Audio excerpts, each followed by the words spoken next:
Students, आप सभी का स्वागत है ताप्ती स्टडी क्लासेस चैनल पे। आज के इस वीडियो में हम देखने वाले हैं क्लास 12th हिंदी पहलवान की ढोलक। यहाँ पर जो आपका चैप्टर 14 था, इसमें हम इसके अर्थग्रंथ संबंधी बहुत महत्वपूर्ण प्रश्न देखने वाले। जितने प्रश्न मैं यहाँ पर आज आपको बताने वाली हूँ वो बहुत इंपॉर्टेंट है और आपके आने वाले एग्जाम्स में आपको इन्हीं में से क्वेश्चन पूछे जा सकते हैं। ठीक है, इसके अलावा पहलवान की ढोलक से कुछ महत्वपूर्ण गद्यांश बनते हैं जो कि परीक्षा में कई बार पूछे गए। उनमें से कुछ इंपॉर्टेंट है, उसके मैं किस प्रकार से क्वेश्चन है वो भी बताऊंगी।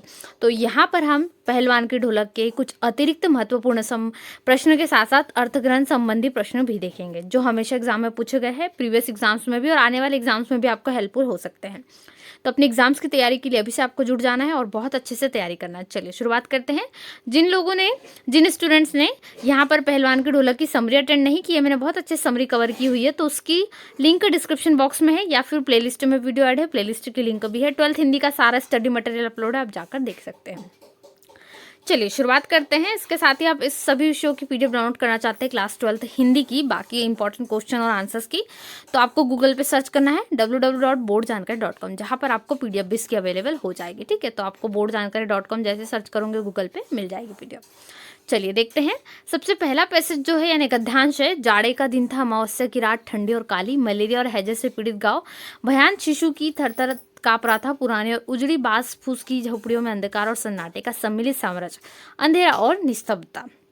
ठीक है, ये गद्यांश बहुत बहुत ज़्यादा इंपॉर्टेंट है, वेरी इंपॉर्टेंट है, क्योंकि ये 2 साल मैक्सिमम पूछा जा चुका है एनसीईआरटी पेपर्स में, प्रीवियस ईयर्स के पेपर्स में, आप देख सकते हैं।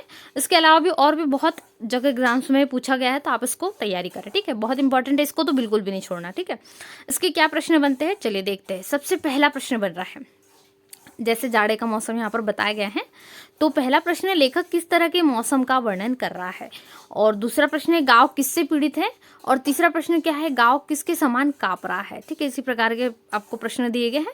साथ ही जो गद्यांश उसके आधार पर आपको गाँव की क्या आर्थिक दशा रही होंगी उसका भी वर्णन करना है, चित्रण थोड़ा सा करना है। तो चलिए इसके प्रश्न का उत्तर देख लेते हैं। इससे पहले यदि आपने अभी तक वीडियो को लाइक नहीं करा तो लाइक कर दीजिए, चैनल पे नहीं हो तो चैनल को सब्सक्राइब कर लीजिए, अपने दोस्तों के साथ वीडियो को शेयर करना बिल्कुल भी ना भूलें। चलिए देख लेते हैं इसके आंसर्स। तो देखिए कुछ इस प्रकार से आपको सबसे पहला क्वेश्चन था, लेखक ने किस तरह के मौसम का वर्णन किया था। ठीक है, तो जाड़े का मौसम यानी ठंड के मौसम के बारे में बात कर रहा है, तो लेखक सर्दी के दिनों का वर्णन कर रहा है। ठीक है, अमावस्या की रात है, भयंकर ठंड है और चारों तरफ अंधेरा है। ठीक है, इस तरह के मौसम का वर्णन कर रहा है, क्योंकि ठंड में वो ऐसे मौसम हुआ करते हैं, रात बहुत अंधेरी भी लगती है, तो ये हो जाएगा। ठीक है, दूसरा क्वेश्चन यहाँ से बन रहा था, गाँव किससे पीड़ित है, तो गाँव जो बीमारियाँ है वो हैजे और मलेरिया की बीमारी से पीड़ित है। ठीक है, तो यहाँ पर मैं आपको पैसेज के कुछ आंसर बता रही हूँ, इसके अर्थग्रंथ संबंधी जो बहुत महत्वपूर्ण प्रश्न है, आपको बहुत सारे इंपॉर्टेंट है। चलिए देखते हैं। तो इसी में अगला प्रश्न था, गांव किसके समान काँप रहा है, तो गांव मलेरिया और हैजे से पीड़ित है, इसी कारण वह भयभीत शिशु की तरह थरथर काँप रहा है। जैसे छोटे बच्चे को यदि हो जाए तो बहुत काँपने लग जाता है, तो बिल्कुल इसी के समान तुलना की गई एक भयभीत शिशु से। ठीक है, डर जाता है, यदि वो किसी से डरा हुआ छोटा बच्चा तो काँपने लग जाता है, बिल्कुल वैसी तुलना गाँव की गई, क्योंकि गाँव इस समय पीड़ित है। ठीक है, तो गांव इस समय जो है मलेरिया और हैजे से पीड़ित है। चलिए आखिरी क्वेश्चन था हमारा, गद्यांश के आधार पर गांव की आर्थिक दशा का आपको चित्रण करना है। ठीक है, तो गद्यांश से आपको क्या पता चल रहा है, गांव की आर्थिक दशा बहुत दयनीय है। घर के नाम पर एक टूटी फूटी झोपड़ियाँ दिख रही है, और जिसमें क्या है खुशी का नामो निशान तक नहीं, क्योंकि यहाँ पर महामारी फैली है, अकाल पड़ा है, भूखे मर रहे हैं लोग, कई बीमारियों से मर रहे हैं, तो इस कारण गांव में बहुत अशांति भी फैली हुई है। ठीक है, और खुशी तो नहीं होगी क्योंकि इतनी बुरी हालत में है सभी गाँव के वासी। तो ये एक गद्यांश इंपॉर्टेंट था, जिसके क्वेश्चन कैसे बन सकते हैं और आपको आंसर कैसे कवर करना है ये मैंने यहाँ पर आपको बताया। इसके अलावा कुछ इंपॉर्टेंट गद्यांश और है जो आपको तैयार करने हैं, उनके क्वेश्चंस कैसे बन सकते हैं एग्जाम्स में, जो आपको पूछे जा सकते हैं, चलिए वो देख लेते हैं। ऐसा ही एक और गद्यांश जो कि पहलवान की ढोलक से ही, अंधेरी रात चुपचाप आंसू बहा रही थी से लेकर कहाँ तक, खिलखिलाकर हंस पड़ते, असफलता पर खिलखिलाकर हंस पड़ते थे। ठीक है, ऐसा गद्यांश बन रहा है आपको, इसमें से क्वेश्चन कैसे बनेंगे। ठीक है, गांव में ऐसा क्या हो गया था कि अंधेरी रात चुपचाप आंसू बहा रही थी, ऐसा क्वेश्चन बन सकता है। इसके आंसर आपको कवर करने, आपको खुद से करने हैं, इसमें आपको आंसर मिल जाएगा। यहाँ पर मैंने आपको एक गद्यांश बता दिया, आप कैसे उसके आंसर को कवर कर सकते हैं। ठीक है, तो गाँव में अंधेरी रात चुपचाप आंसू बह रहती थी, ऐसा क्यों कहा गया है, तो यहाँ पर आपको मिल जाएगा, क्योंकि यहाँ पर जो है निस्तब्धा करुण सिसकी और आहों को बलपूर्वक अपने हृदय में ही दबाने की चेष्टा कर रही थी। इसी के कारण यहाँ पर अंधेरी रात चुपचाप जो है सब कुछ इसी कारण सब कुछ हो रहा है, क्योंकि बहुत सारी चीज़ इसमें हो गई है। ठीक है, इससे संबंधित और क्वेश्चन है, जैसे कहानी में जो वातावरण है उस पर भी एक क्वेश्चन बना है, और इसके आधार पर लेखक की भाषा शैली बहुत महत्वपूर्ण है। फणीश्वर नाथ रेणु मैंने आपको पहले ही बताया था जब समरी पढ़ाई, बहुत इंपॉर्टेंट है इनका। आपको याद रखना है लेखक परिचय, निस्तब्धता किसे कहते हैं और उस रात की निस्तब्धता क्या प्रयत्न कर रही थी और क्यों। ठीक है, ये क्वेश्चन बन सकता है। इसके आंसर बनाने की कोशिश कीजिए, यहाँ पर पैसेज में बहुत अच्छे से आपको मिल जाएंगे। ठीक है, रात्रि अपनी भीषणताओं के साथ चलती रहती है और उसकी सारी भीषणता को ताल ठोकर से लेकर कहाँ तक बढ़ती रहती थी तक। ठीक है, इतना करना है। इसमें रात्रि की भीषणताएं कैसी थी ये पूछे क्वेश्चंस, और ढोलक किसको ललकारती थी, ढोलक की बजने का क्या समय था ये भी बताया गया है, और ढोलक की कौन सी आवाज़ क्या असर दिखाती थी। ऐसे क्वेश्चंस आपको बन सकते हैं। ठीक है, तो यहाँ पर दिया गया है किस प्रकार से, और ढोलक कब बजती थी, प्रातः काल के समय में बजती थी। ठीक है, एक ही गति से लगातार बजते रहती थी। ये भी ये ध्वनि आपको लिखने आ सकती है। उसके बाद एक और गद्यांश है, लुट्टन के माता पिता उसे 9 वर्ष की उम्र में ही अनाथ बनाकर चल बसे थे। सारा जो है यहाँ पर क्या करता था, सब कुछ जो विधवा सास है उसी ने उसको पाल पोस कर बड़ा किया था, मैंने बताया आपको। तो इसी से सब कुछ यहाँ पर आपको आंसर पैसेज में मिलेगा। ठीक है, लुट्टन कौन था, उसका नाम क्यों फैला हुआ था ये भी, और यहाँ पर लुट्टन का सौभाग्य पिता कि उसे उसकी सास ने पाला पोसा, सब कुछ यहाँ पर आपको आंसर्स में देख सकते हैं। ठीक है, ऐसे कुछ क्वेश्चन बन सकते हैं, तो इससे आपको बहुत आसानी हो जाएगी। पूरे पैसेज बुक से ही लिए गए हैं। इसमें और क्वेश्चन है, जैसे यहाँ पर आपको झांसी के बारे में क्वेश्चन पूछ सकते हैं। झांसी कौन था, सबसे महत्वपूर्ण क्वेश्चन है लुट्टन कौन था। इस पार्ट से बहुत महत्वपूर्ण क्वेश्चंस बनते हैं, सभी की तैयारी करना है आपको। ठीक है, इसके बाद और जो हमने यहाँ पैसेज देखा, एक और पैसेज इसी में, शांत दर्शकों की भीड़ में खलबली मच गई, पागल है पागल, मरा ए मरा मरा। ठीक है, ऐसा एक आपको पैसेज मिलेगा, एकदम थोड़े से बीच में मिल जाएगा।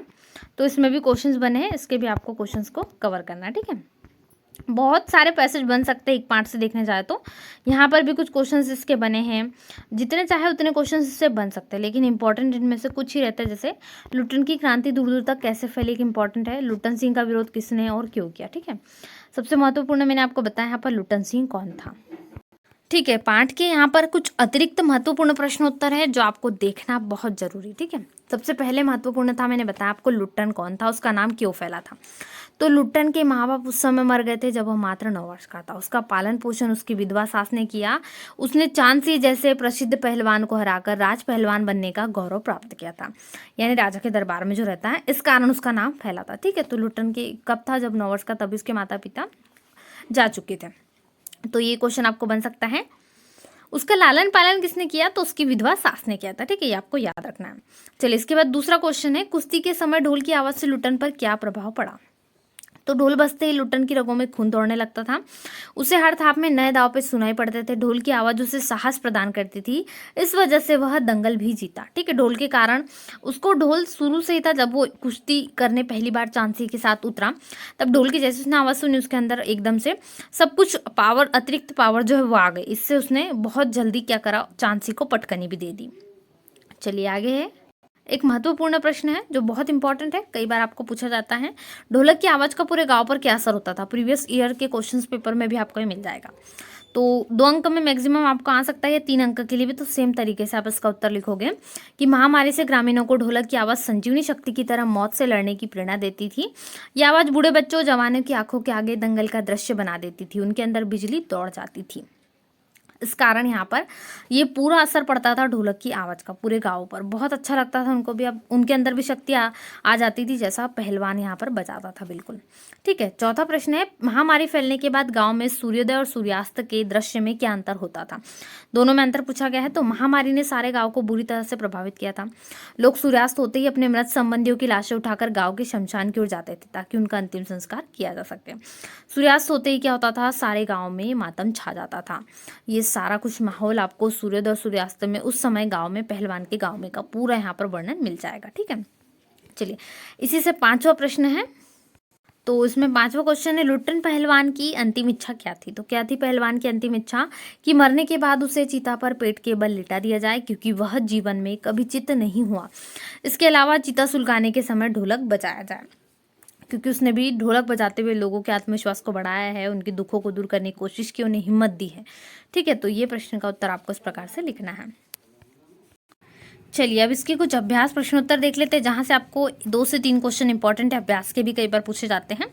तो इसमें पहला क्वेश्चन है, कुश्ती के समय ढोल की आवाज़ और लुट्टन के दांवपेच में क्या तालमेल था। ठीक है, इसमें वो जो उनके आपसी तालमेल है उसके संबंध में आपको कुछ चीज़ें लिखना है। ठीक है, तो क्या होता था, जैसे कुछ शब्द यहाँ पर बसते हैं तो वो भी आपको लिखना है। और दांवपेच का यहाँ पर मैक्सिमम सिर्फ इतना शॉर्ट क्वेश्चन इंपॉर्टेंट आपके लिए हो सकता है, जैसे कुश्ती के समय जो उन आपसी तालमेल था ढोल की आवाज़ और उनके दांवपेच में, तो ये आएगा कि उसके नवीन ऊर्जा का संचार करती थी, इस कारण वो चांद सी को भी इसने पटकनी दे दी थी। ठीक है, इसके अलावा यदि क्वेश्चन बने तो लिख सकते हैं।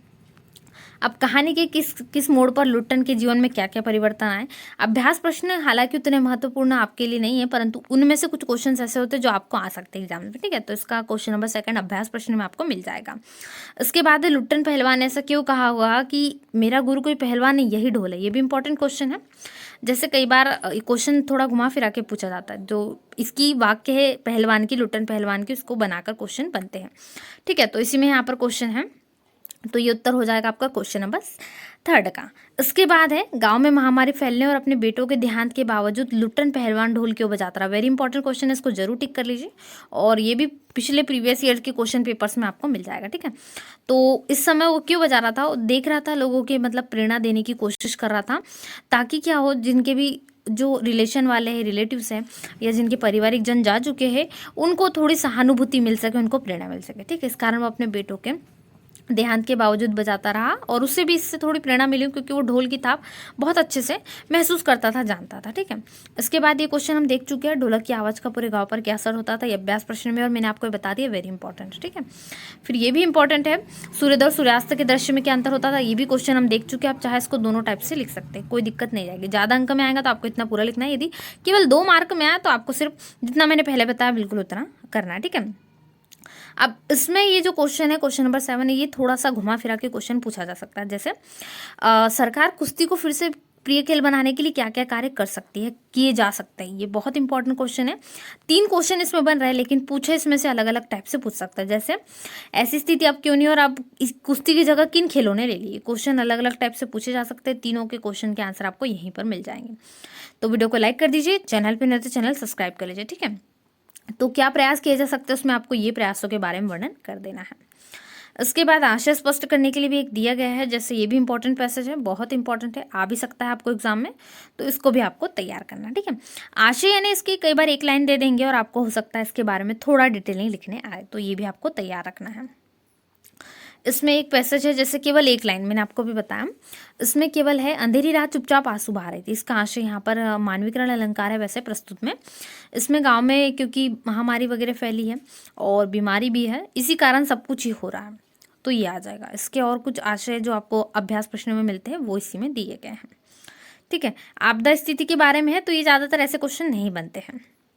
फिर यहाँ पर एक इम्पॉर्टेंट है, कला से जीवन के संबंध में ध्यान रखते हुए आपको चर्चा करना है। ठीक है, तो ये भी उतना आपके लिए नहीं है, पर आप इसको समझ सकते हैं, आपके समझने के लिए अच्छी है, इसमें आपको बहुत सारी चीज़ें मिल जाएगी। ठीक है, एक इंपॉर्टेंट क्वेश्चन है यहाँ पर, कलाओं का अस्तित्व व्यवस्था का मोहताज नहीं है, इस पर संक्षिप्त व्याख्या लिखिए, टिप्पणी लिखिए, ऐसा क्वेश्चन बन सकता है। इंपॉर्टेंट है, इसको जरूर टिक कर लीजिए। तो कलाओं के लिए क्या होता है, जो कलाकार होते हैं वो अपनी कला को अच्छे से प्रस्तुत करना जानते हैं, उसे विकसित करना जानते हैं, लेकिन कई बार कलाकार को उतना अच्छा मंच नहीं मिल पाता, या उसकी मेहनत को पर्याप्त रूप से सहारा नहीं मिल पाता। जैसे कि अब सभी कला तो सभी के पास होती है, लेकिन कुछ उसमें स्पेशल पर्सन होते हैं जिनके पास बहुत अच्छी कला होती है और वो उसको निखारना भी जानते हैं, लेकिन उन्हें उस प्रकार का सपोर्ट नहीं मिलता सरकारों से, व्यवस्था से। इस कारण यहाँ पर बहुत सारी चीज़ें दबी की दबी रह जाती हैं। ऐसा ये पाठ में दिखाया गया था, जीजी वेश्या के बीच में जो उनका वर्णन हो रहा था, जैसे पहलवान अपनी खुद लड़ाई लड़ रहा था, खुद हिम्मत से कार्य कर रहा था, लेकिन यदि उसको सरकार की तरफ से या जो व्यवस्था की तरफ से कुछ मिलता तो उसके प्रयास और अच्छे हो सकते थे। ठीक है, तो उसने तो पूरी कोशिश की अपनी जी जान से। ये सब कुछ आपको पाठ में मिल जाएगा। तो ये अभ्यास के प्रश्न थे जो बहुत महत्वपूर्ण। इसके अलावा आपको यहाँ से कुछ भाषा संबंधित प्रश्न भी है, उसको भी आप तैयार कर सकते हैं। ठीक है, इसमें कुछ दिए गए हैं, तो ये आपको तैयार कर लेना है। तो आज के इस वीडियो में हमने चैप्टर 14 आपका था पहलवान की ढोलक। ठीक है, गद्य खंड से यहाँ पर लिया गया है। इसके कुछ महत्वपूर्ण प्रश्न, अर्थग्रहण संबंधी प्रश्न उत्तर के साथ साथ इसके हमने गद्यांश के जो इंपॉर्टेंट थे वो भी क्वेश्चन देखे। सारे इंपॉर्टेंट क्वेश्चन यहाँ पर मैंने आपको बताया, आपको इन क्वेश्चन को तैयार कर लेना है, बहुत इंपॉर्टेंट है। और साथ ही वीडियो को लाइक करें, चैनल पर नए चैनल सब्सक्राइब करें। इसकी समरी अटेंड की हो तो डिस्क्रिप्शन में लिंक है, क्लास 12th हिंदी के सारे चैप्टर्स आप अटेंड कर सकते हैं। चलिए मिलते हैं नए वीडियो में, तब तक वीडियो को लाइक करें, चैनल पर सब्सक्राइब करें, दोस्तों में शेयर करें। Thanks for watching.